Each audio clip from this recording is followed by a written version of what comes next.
जा तनी पीढ़िया के गीत गावे अपना माई के संगे। बोवलो में गहुआ उपजी गईले रैया रैया के खेतावा, मोरे कांगाना हे रईले रैया के खेतावा।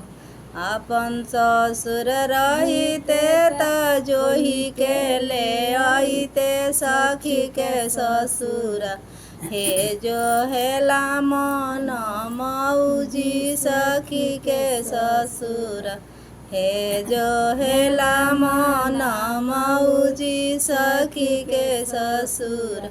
बोवलो में गहुआ उपजी गईले रैया रैया के खेतावा, मोरे कांगाना हे रईले रैया के खेतावा।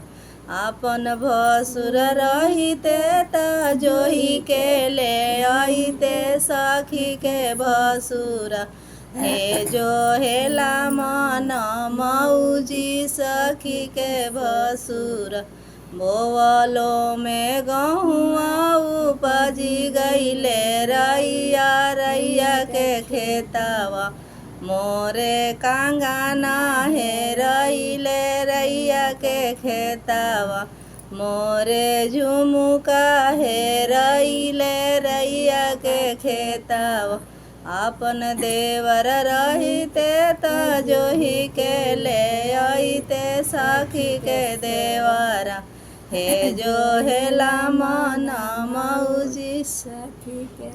हमार गीत सुन के लाइक सब्सक्राइब कर देम जा।